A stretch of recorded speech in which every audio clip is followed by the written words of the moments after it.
soki kaka mobali ya koti na ndako imere ya mobali changer, moi ça comme triste, moi ça comme kolela tous les jours. Chambre au lieu à la ezalaka soit koti na chambre c'est pour aller pleurer.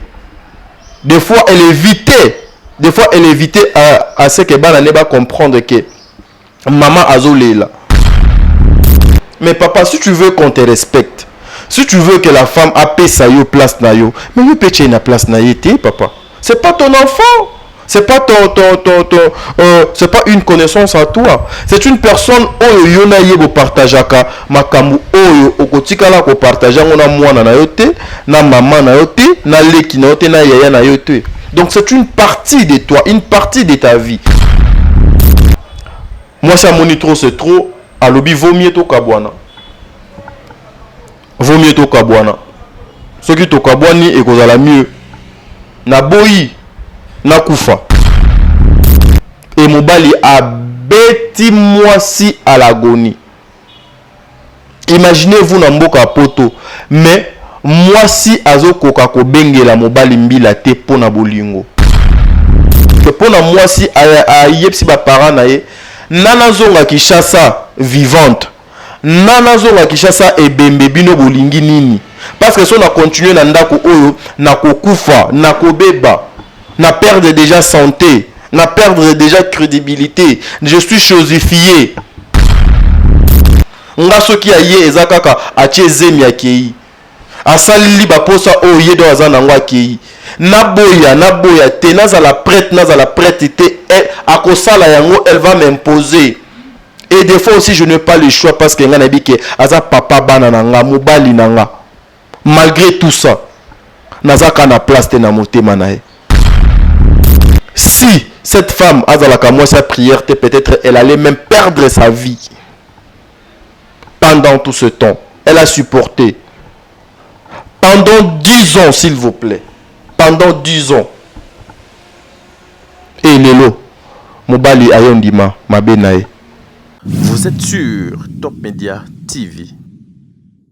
Voilà, mbote na balandi nyonso ya Top Media Télévision, boye malamu na émission na bino Tokundo la vérité. Voilà, Tokundo la vérité, c'est une émission ezalaka présentée par moi, votre frère Tadi Ngalapa oyo amesana toujours ko informer bino na temps réel. Voilà, bobo mesana boye mikolo c'est o Lukasika, damande funyonso elongwe. Na qui n'a besoin vraiment nabima encore trop jeune et surtout likolo nango. Likolo nango ezali lokola comment ezali lokola une recommandation, voilà. Donc photo luka moyo tozala nano boye elongi nano ebima pe nano moi trop jeune par rapport à ndenge to banaki obima quoi. Donc voilà, émission lelo to kosolana bino justement pour 20 petites minutes ezali histoire oyo ezoko sala pas histoire oyo ezoko ezo nécessité ba intervention na bino, histoire oyo tozali na besoin bino boya vers famille oyo bino boya vers couple oh pour apporter en plus na bino sur le plan beaucoup plus sur le plan spirituel, parce que c'est une femme qui prie beaucoup, c'est une femme qui craint Dieu malgré bobangi nzambe o yazali na yango azokutana na ba obstacle et belé depuis qu'elle est dans son couple dans son couple, depuis qu'elle est dans sa maison avec son homme, le père de ses deux enfants. Maman oyo azokomona ya minene oyo akangi motema tia kangi motema akokite oyo lelo ezali cause ezali parmi ba cause bana ebele bazoko se retrouver na babalabala, bana ebele ba vie na bango ezoko beba ba fille ebele bazoko ma ba lesbienne ba garçon ebele bazoko se droguer bazoko ma ba drogueur ba famille ebele lelo ezangi kimia à cause ya ba infidélité ya ba papa na bandako ya mabala, parce que papa ozalaka chef andako mais oza chef ya vie mototé. Voilà, donc c'est un peu ça, c'est comme ça que biso to koluka moyeto solana bino, c'est comme ça que to koluka moyeto kundo la vérité oyo dans le souci toujours ya ko apporter en plus na ba couple na bino na ba relation na bino pe na bino nyonso. Voilà, mais avant de commencer comme d'habitude, à part Nzambe na silisa Nzambe na mona bongo maman Deborah Lubanda kilo ma mère à Calgary, maman ba surprise comme on a maman Deborah Lubanda, merci beaucoup maman bisika ezwamiyo na musiko zali place au fandi Nzambe abatela yo et toute ta grande famille, maman ba surprise maman yaba Jenny, maman yaba Nebele, maman Deborah Lubanda kilo ma mère à Calgary, son a longé justement et pas maman Deborah Lubanda na kina mbangu yena benga e alpha pe omega, alpha et omega, maman Zozo mère ba triplé, hein? Maman Zozo mère ba triplé, la femme de papa Noé Mavakala Nzinga, moi si oya bonga na mobali na ye papa Noé Mavakala Nzinga, papa Noé Mavakala Nzinga bonga na maman Zozo mère ba triplé, ba bon séjour na bino na Kinshasa ezala pe ba exemple ya malamu.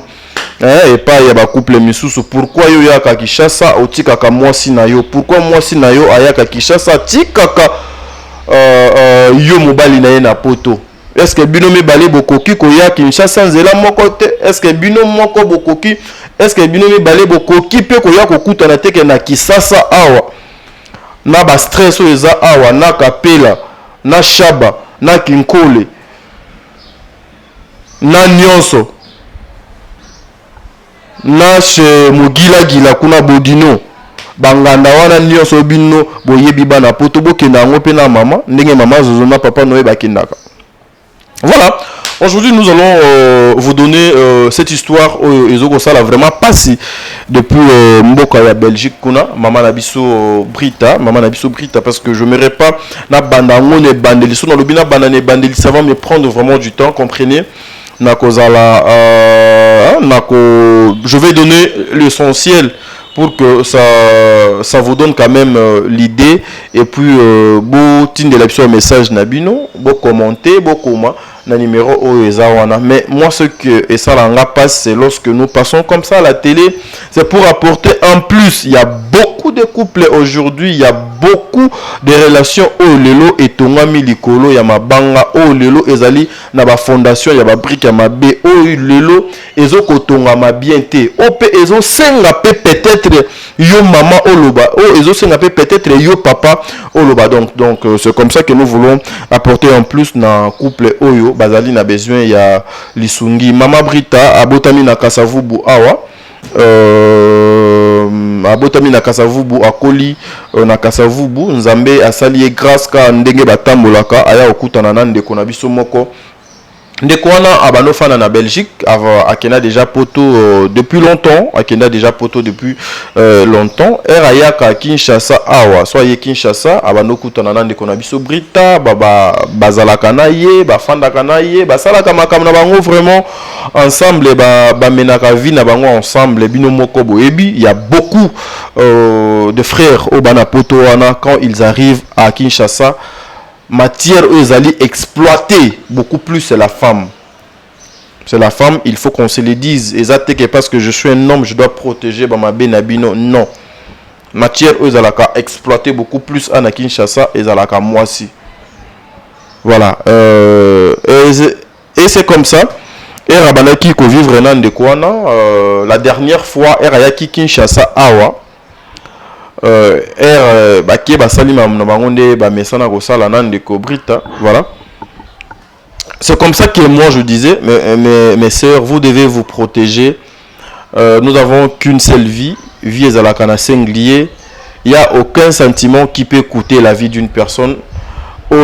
J'allais dire, il n'y a aucun sentiment où bakoki ko comparer à vie à mutu, ou aucun sentiment où koki ko remplacer vie à mutu, parce que la vie est sacrée, elle est précieuse et beaucoup plus ce qui aux autres na kobanga nzambe. Donc voilà, ndeko na biso a se retrouva ki bongo aye kozwa zemi ya ndeko na biso pe azongi Kinshasa basali makambo na bango ka ndenge batu nyonso basalaka. Et enfin ndeko akinaki poto ndeko na biso moi si ake poto abandi ko vivre na poto bazo vivre na mobali na ye aboti mwana liboso mwana zemi de côté la ki awa ayoko bota mwana ya mibale era yeko bota mwana ya mibale. Vous savez bandeko na biso bautaka Kinshasa, chaque moto dans na comportement na ye, chaque moto dans na façon na ye ya ko vivre.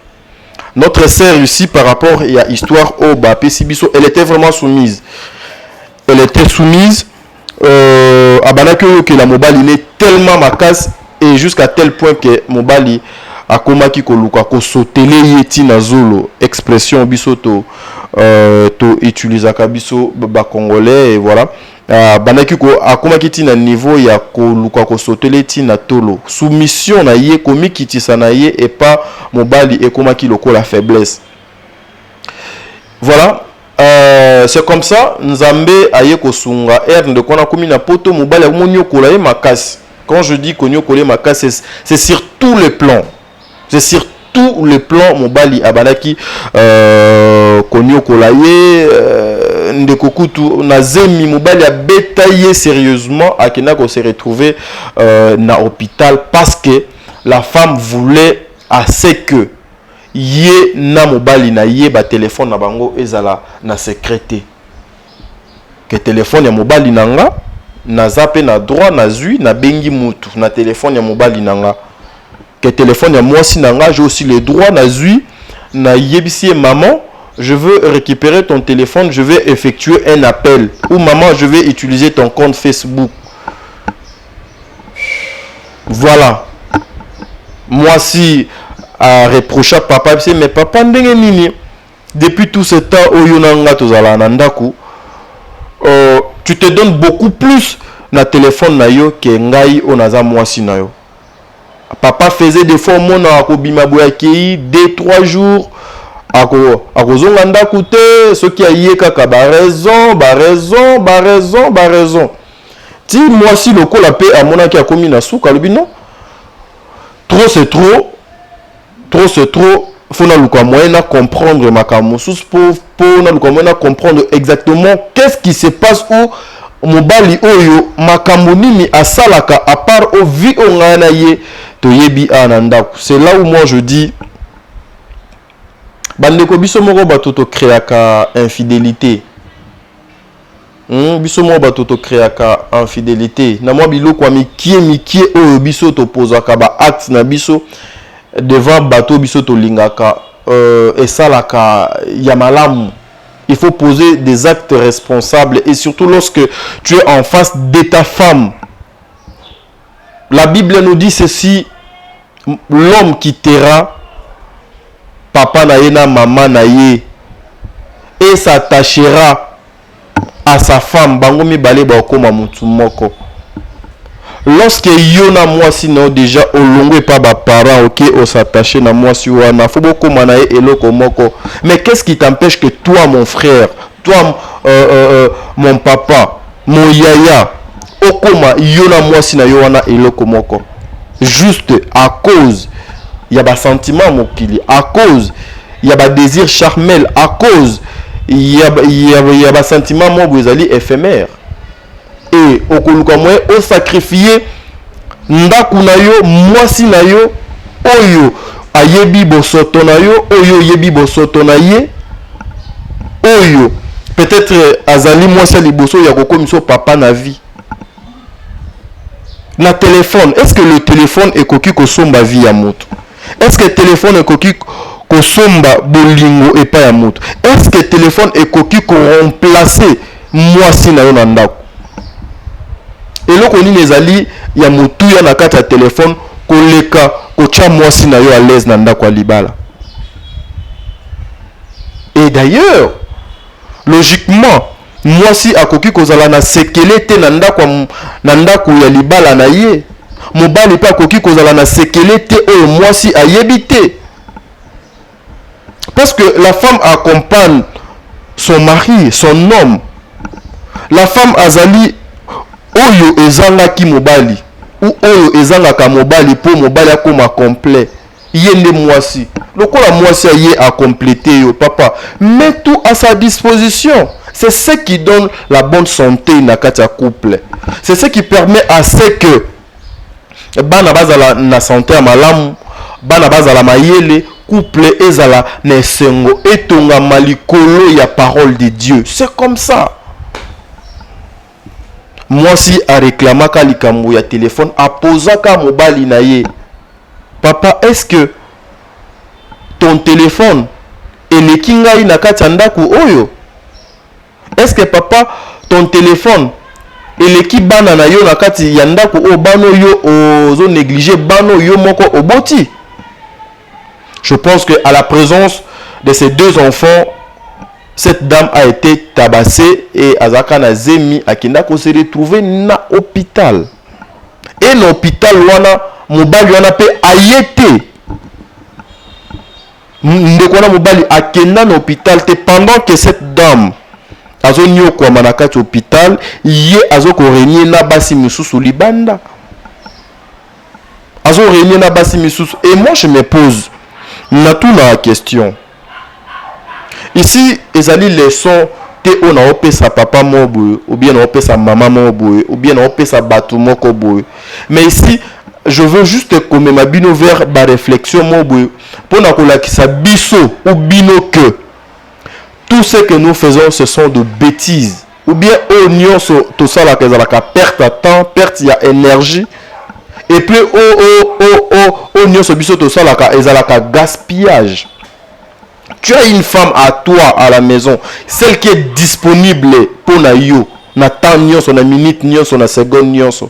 Mais on préférer que n'est pas moi na moko ou bien maman mo libanda, azo nyoko la yo, azo faire chier yo, ozo futa ba mbongo, ozo gaspiller énergie, mbongo oyo et cause de la destinée pour tes enfants, pour la foyer na yo, mais ozo que ne ko perdre en libanda, tu gagnes quoi? Tu gagnes quoi? Bien qu'il y a certaines personnes au balobake éthique à la bakata kangote et zonga kanda, ce sont des expressions excusez sataniques. Les enfants de Dieu bako za la naba expression wanate. Moi si moko za la pona mobali moko lokola moi ça za pona mobali moko, c'est-à-dire mobali pa za pona moi si moko. Okozwa nini? Parce que au finish toko maka place yango toko sala kaka yango et to gagner nini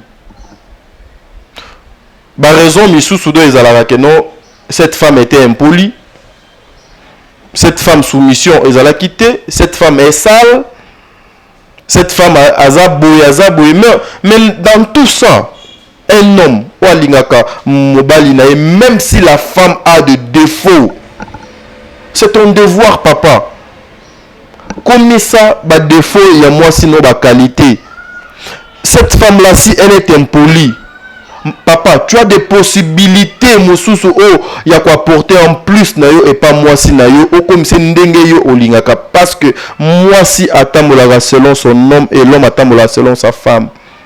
On ne peut pas quitter sa femme, on ne peut pas commencer on ne peut pas commencer à maltraiter ton couple parce que la femme est impolie. Ce qui moi c'est impoli et bongo banana yo. Ou quoi abandonner bango pour la maman na bango azada impoli. C'est comme ça.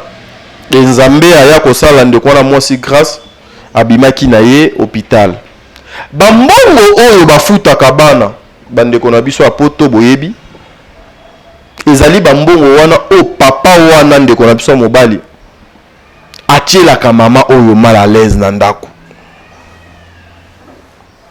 Soki jour date o mbongo abana elekaka eza benda bika na longola yo Afrique, na longola yo na pasi, na mema yo poto yo pena do yebaka qu'un jour yo donc au mata métro, un jour yo donc yebaka non. Mais papa, osons rappeler pourquoi. Qu'est-ce que ça va changer? Nzamba salaka toujours à travers mutu nanzela mutu. Mais yope olanaka de loko mobo na nzoto na yeti. Yope osepelaka na yeti. Yope osepela na kitoko na ye, n'est-ce pas? Yope donc omonaka ye que non akoki. Voilà pourquoi ondima na oyo lolo okoma ko benga eloko ko chosifier na lokoto na longolo na passe. Mais yo ondima avec toute ta conscience ya kolongola bilamba na kotika la bolumbu liboso ya lelo oyo benga que non oser lokote na longolo na passe. Mais ceux qui yo olongola na passe pense au moins même à na le sentiment que cette dame a apporté dans ta vie, joie au don à même na vie na yo. C'est ça que Nabana Kyoloba, vraiment, mesdames et messieurs, vous comprendre que nous sommes au Congo, en Afrique, ben, c'est toujours comme ça. Nous avons connu un petit souci. Vous comprendre, Ndenge, Bomona, qui des fois est Kati. Et elle oublie que Mbongo, wana ya bana yango isunga kamamo à survivre nanda kunaye, bana ne bazwa quelque chose, à assurer éducation ya bana naye. Mais Mbongo ya papa ezalaka pour aller partager avec de makango, avec d'autres femmes. Mais je sais pas. Au pena donc motivaka. Des fois moi je me pose des questions. Et je sais pas. Il se fait que moi ça mon non trop c'est trop licolo, il y a pas humiliation nyonso. Moi si ayeko ça mobali toujours yo mobali akomaka so ye azongi boendako na kokaka kolia te moi si akokaki kozala même si azana esengo soki kaka mobali akoti na ndako imere ya mobali changer moi ça komi triste moi ça koma kolela tous les jours chambre au lieu alala ezalaka so akoti na chambre c'est pour aller pleurer des fois elle évitait à ce que bana ne ba comprendre que maman azolela mais akomaki na tamo boy moya obomela sou bana ezala kité choix ezali sous te il faut que les enfants comprennent j'allais dire ba yeba réalité ya makambo nyonso trop dur mobali alaki yo il faut kaka to kabwana mais yo avant to kabwana il faut nazo msoka ka Afrique il faut nazongi soka ka Afrique moi ça tourner mes papa nga na sala yo nini pe na sala ka nini eloko nini yo olingaka ngai te et pourquoi yo olinga ngai te faut nazongi soka ka Afrique depuis ya poto okoma tetu depuis oya poto okoma tetu depuis dans la poto obanga nga lisusu te mais papa si tu veux qu'on te respecte si tu veux que la femme apaise sa yo place na yo mais yo pe na place na yete papa c'est pas ton enfant. C'est pas c'est pas une connaissance à toi. C'est une personne oyo yona yebo partageaka makamu oyo okotikala ko partager ngona mwana na yote na maman na yote na leki na yote na yaya na yote. Donc c'est une partie de toi, une partie de ta vie. Alors une partie à vie na yo, il faut que soit soin na ye bien ndenge yo pozwa ka soin ya nzoto na yo. Moi ça moni trop c'est trop, alobi vaut mieux to kabwana. Vaut mieux to kabwana. Ce qui to kabwani et kozala mieux. Na boyi na kufa. Moi si abaloye sa famille n'a été. Après un temps, la femme appelle sa famille à expliquer bango makambu nyonso. Famille ya moi si baki bakutani na famille ya mobali. RK ka famille ya moi si ya mobali yoki RK mobali ayoki ke moi si alobi na famille na ye famille baki kutana famille na ye kuna. Et c'est éclaté grave. Et mobali a bêti moi si à l'agonie. Imaginez-vous na mboka poto. Mais moi si azo koka ko bengela mobali mbila te pona bolingo. Parce que vous savez, pouvoir au moi si azanango libanda en Europe, en Amérique. Mais moi si atikala ko bengela mobali mbila ata jour mon côté. Mais le jour où moi ça moni que non trop c'est trop ayep c'est papa okomi kolekisa oko comme ça ngati na niveau wana te mobali abengela mwasi mbila mobali abengela mwasi mbila malgré mobali abengela mwasi mbila ya mwasi andima a couvrir mobali na ye esuka wana te mobile epse yo fo kitaka ka Afrique ba mama kande bazala mite mama wa alobi yaya libala ezali bisengo na passe sangani non expression wana linga ngote nous sommes les enfants de Dieu nzamba na ba projet ya malamu pona biso ezalaka ya ba bonheur quand le bon Dieu appelle sa vision appelle sa kana provision ndenge nini ndako ya esengo to bakisa na mabeli susu na pasi na kati non mpasi biso nde tokotisaka yango. Il faut se dire na kati ya couple na ngai, il faut na tia kaka esengo jusqu'à l'infini des ma. Donc jusqu'à ce que na kokufa. Faut na zala kaka na esengo. Ata olie, ata olie te, ata olati, ata olati te zala kaka na esengo parce que ondima kobala mwasi wana parce qu'on ondima kobala mobali wana. Ba conseil ya ba mama. Mwasi afandi akokate. Mwasi afandi azokokate. Afandi azokokate mobali azo changer te. Mwasi abengi basali ya nzambe. Mwasi aluki na bandenge nyonso mobali azoko changer te. Et mokolo ya lelo bakomi déjà liboso ya bakati makambo. Po mwasi aluka moyen azwa indépendance na ye. Parce que nanda kwa libala na ye aza colonisé. Est-ce que le mariage est allé synonyme ya colonisation? Est-ce que kolongola mwasi na yo na Afrique comme si na poto est allé synonyme ya souffrance, synonyme ya ba humiliation? Pourquoi les basi o ya poto wana? La majorité aussi, j'allais dire, ba utaki peka ka Congo, ba utaki peka ka Afrique. Peut-être que ba mibali misusu bato ba mibali bango poto, peut-être que ba famille na bango, mais oyo pe ko na kolanda wana, autaka peka ka Afrika, kaka na Kinshasa. Ce que tu fais, papa, si ta femme faisait ça, si ta femme a pratiqué yango, est-ce que yo ozana kimia? Pourquoi yo ozoko sala yango? Pourquoi tu es obligé de le faire, mais moi si aza obligé ya ko sala yango te? Même bandeko na biso balobake mobali azalaka mbeto hôpital, moi si azalaka lido uniquement pona mobali moko, mais non, ba expression là sincèrement na sepela na ngote na linga ngote. Et ndenge tozaboye bazali face ya bazuzi po bakata likambo. Moi si azwa indépendance na ye, moi si andimi abima na ndako wana parce que pona moi si ayepsi ba parents na ye, nana zonga Kinshasa vivante. Nana zonga Kinshasa ebembe bino bolingi nini? Parce que si on a continué na ndako oyo na kokufa, na kobeba, na perdre déjà santé, na perdre déjà crédibilité, je suis chosifié. Linge sale kutu des fois deux à la canatina pour oko que ne sous aux yeux au panneau au sapato. Nga soki aye ezakaka atie zemi akei. Asali ba posa o yedo azana ngwa akei.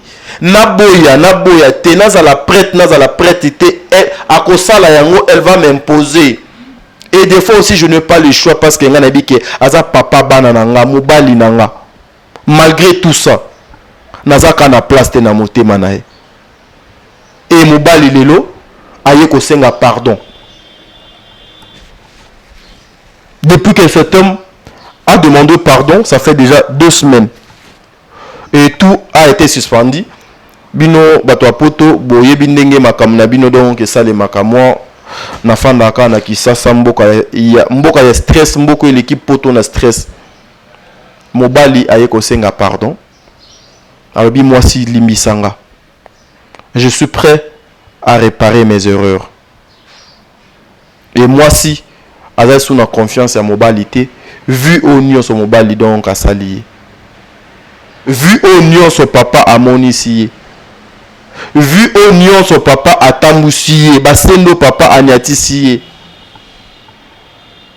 Si cette femme a dans la camoise sa prière, peut-être elle allait même perdre sa vie. Pendant tout ce temps, elle a supporté. Pendant 10 ans, s'il vous plaît. Pendant 10 ans. Et lelo, mobali ayondima, mabenae, azana besoin pardon. Yo na place à ndeko à moi si, au salanine. To bombeli bino deuxième partie, parce que na moni si ma caméra déjà bazo salanga sin fona soukao. To bombeli bino deuxième partie, pour to tche la bino. Mais avant to tche la bino deuxième partie, toza besoin ya ba appel la bino. Bobenga biso bo contribuer. Papa sengi pardon. Papa lobi ma femme je suis prêt. Et au sala nyonso. Je suis prêt. Il y a au peso même compte Facebook nanga, mot de passe à téléphone nanga, mais n'a besoin qu'il y a pardon na yo. Quand elle est venue me voir, quand on a parlé avec cette dame, Maman Brita, dans une séquence la Bible, na yepse maman, le pardon est une puissance qui libère. Si une personne a yé liboso na yo avec sa sincérité, alobi était papa, maman limbisanga, et outi pardon à motema, ce qui est outi pena na motema na ye, et que ce monique non consciemment comme ça, ndeko oyo azali na besoin pena yo pardonner, bon continuer vie na bino ensemble. C'est à toi. Il ne faut décider. Aïpsinga papa no kokate. No kokate. So nazongi nanda kwa libala na no perdre vie nanga. Nazo banga. Parce que l'homme était trop sûr. D'infraction nyonso a créé là qui moi si et pas y a ba juge na tribunal kuna tout et tout et tout. Elle était sûre qu'à la fin bon finalement si il a raison par rapport il y a le kuta na nyonso. Et il avait oublié